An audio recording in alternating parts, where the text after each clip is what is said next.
Viene con Gustavo Casiotti, que es el titular de APYME aquí en Mar del Plata. ¿Cómo le va, Gustavo? Buen día, gracias por atendernos. ¿Qué tal? Muy buenos días. ¿Cómo están ustedes? Bien, bien. En líneas generales, bien, con la preocupación de todos. La plata no alcanza, cada vez los sueldos, lo que tenemos en el bolsillo cada vez vale menos. Y esto nos afecta a todos, a los de a pie, a la gente que tiene un negocio, a las pymes puntualmente también, ¿no? Sí, definitivamente, tal vez el conjunto de medidas que se han venido tomando han generado una afectación altamente preocupante, no solamente para el consumidor, sino para la pequeña y mediana empresa, que es el gran motor de toda economía. Totalmente. ¿Y por qué decimos esto? Porque por el lado de la producción vemos un panorama realmente complejo en el marco de un aumento seguro de tarifas, tanto de luz como de gas. A partir del 1 de enero, ya está casi definido, ¿no? Los primeros días de enero. Claro, habrá que ver después en qué porcentajes, pero realmente el panorama pinta desolador, no solamente para el usuario doméstico, que obviamente en la medida en que pague mayores boletas de luz y de gas va a tener menos resto para consumir otras cosas, y además porque no nos olvidemos que la luz y el gas como fuente de energía son insumos básicos para producir, que necesita nuestra industria, con lo cual todo indica que los niveles de competitividad van a estar en riesgo. Y si a esto le sumamos la segura apertura indiscriminada de importaciones, esto es el ingreso de productos de afuera que compiten a nuestro entender en forma desleal con producción local. ¿Y por qué digo en forma desleal? Primero, a partir de lo que acabamos de comentar, con un cuadro tarifario que difiere de lo que sucede en el resto del mundo. Y por otra parte, con insumos difundidos, esto es los materiales que habitualmente se utilizan para producir, hierro, cartón, chapa, materiales eléctricos, acero, etcétera, que vienen galopando con aumentos de una manera absolutamente desmedida y que complejiza la ecuación económica de cualquier industria. Por eso decimos que una apertura de importaciones sin generar un filtro o un manto de equidad con respecto a la industria local la pulverizaría de lleno. Y muchas de las industrias, empresas han preventivamente empezando a tomar medidas, llámese vacaciones anticipadas, licencias o incluso despidos, visualizando un panorama que realmente no pinta muy alentador. No, por supuesto. Mire, hablando de esto, no se lo conté todavía a los oyentes. Lo que sí les conté a los oyentes es lo que pide Obras Sanitarias está acá en Mar del Plata, ¿no? Estamos hablando de un aumento del 142,7% en las facturas para enero y febrero. Pero lo que no les conté es que OCE ahora, aparte de este valor que fue aprobado, solicita autorización para actualizar la tarifa cada 2 meses. O sea que enero y febrero con un 142,7 y luego cada 2 meses actualizaciones. O sea que esa misma realidad seguramente la tendremos en tarifas como luz, gas, porcentajes similares, digo, y bueno, va a ser muy difícil, ¿eh? El impacto directo se va a generar, bueno, de hecho ya lo estamos viendo en el denominado mercado interno, porque la capacidad de compra de ese ciudadano de a pie se ve seriamente comprometida, ni que hablar por el lado del precio de los alimentos, eso mismo, que han experimentado aumentos desbocados. Totalmente, si no nos alcanza para comprar, no nos alcanza, le digo, pues yo también, como todos estamos dentro de esta, no nos alcanza para lo básico, que vamos a pensar en comprar un insumo mucho mayor, ¿no? No sé, lo que sea. O sea que la retracción y esta estanflación que hablaron desde el gobierno se va a marcar seguramente en los primeros meses del año que viene. Y vos sabés que me parece que nos obliga esto a generar algunas reflexiones, porque si no pareciera que los aumentos de precios, que en el caso de los alimentos ya rondan el 100%, por lo menos desde la asunción de esta gestión y particularmente desde el anuncio de la mega devaluación de más del 100%, tenemos que preguntarnos a qué responden, porque digo, Evidentemente, por lo menos es nuestra mirada, es la mirada de APYME, estamos frente a una clara transferencia de recursos desde el sector del trabajo y la producción hacia los grandes grupos concentrados, los formadores de precios, en definitiva, los que aumentan los precios.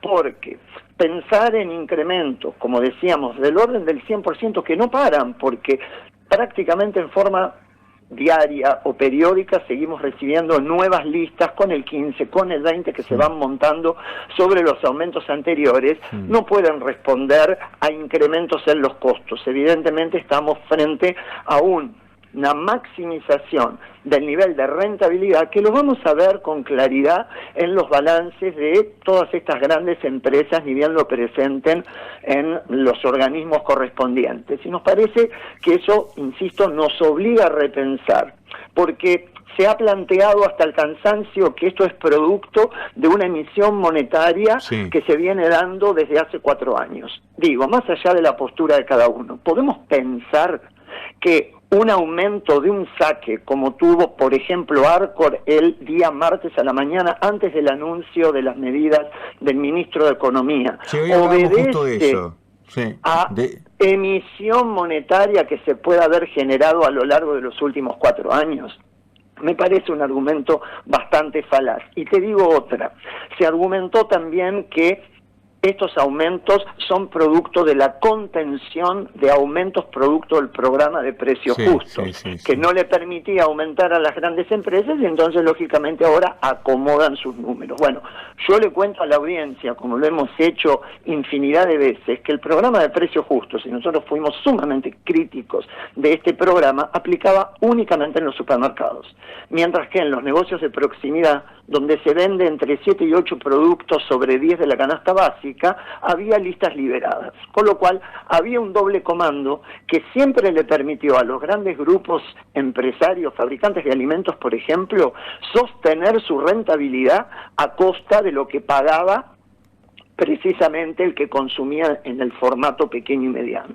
Con lo cual me parece que esos argumentos no son válidos y estamos frente a aumentos desbocados que evidentemente genera pocos ganadores y muchísimos perdedores, que son los consumidores que vienen pagando precios que son insostenibles. ¿Qué quiero decir con esto? Hoy por hoy los validan y hasta ahí, porque evidentemente hay una búsqueda del menor precio, la segunda o la tercera marca, pero va a llegar un momento que con ingresos que medianamente no van a acompañar el incremento desmedido de los precios de los productos y servicios que consumen, va a implicar que el consumo se planche. Y ahí vamos a estar en problemas porque ese comercio pyme no va a poder vender y la industria que fabrica para que se venda no va a poder producir porque no le va a resultar rentable. Es lógico que eso pase si tenemos un estancamiento del consumo, que vamos camino a eso, evidentemente. La gente no le va a alcanzar más que para lo básico, en algún caso, en otro no, directamente, ¿no? Entonces lo que me parece que nos deberíamos preguntar, ¿qué es lo que se busca con estas medidas?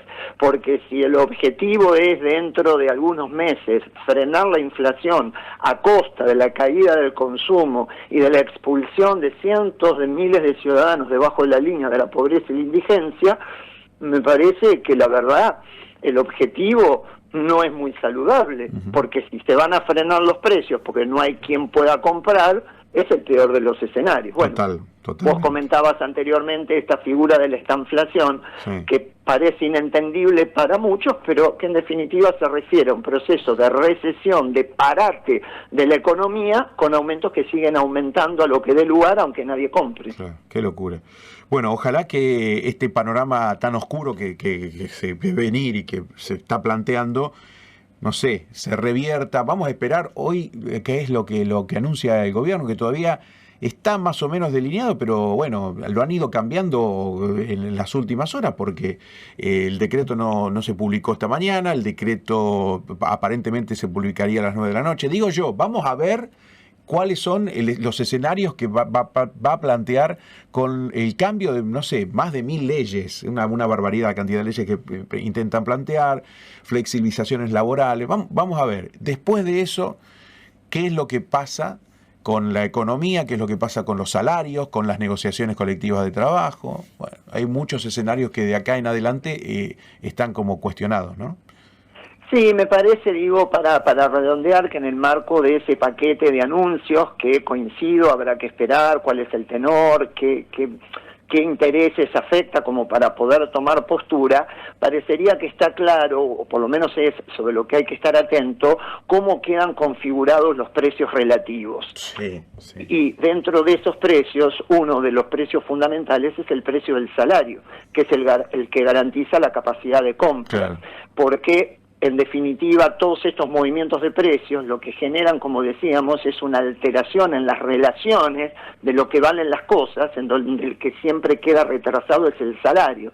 Me parece que el desafío para construir una Argentina que produzca y que apunte a un desarrollo positivo es que se genera una capacidad de compra para movilizar el mercado interno y junto con eso la industria nacional. Habrá que ver, como vos bien decías, con estos anuncios, cómo queda configurado el salario frente al resto de los precios de la economía. Totalmente.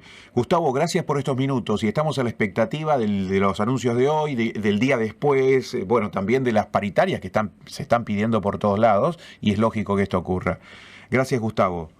Gracias a ustedes, como siempre, por el contacto. Buena mañana. Buena mañana y felices fiestas si no tenemos contacto. Ahí está Gustavo Casiotti, titular de APYME Mar del Plata.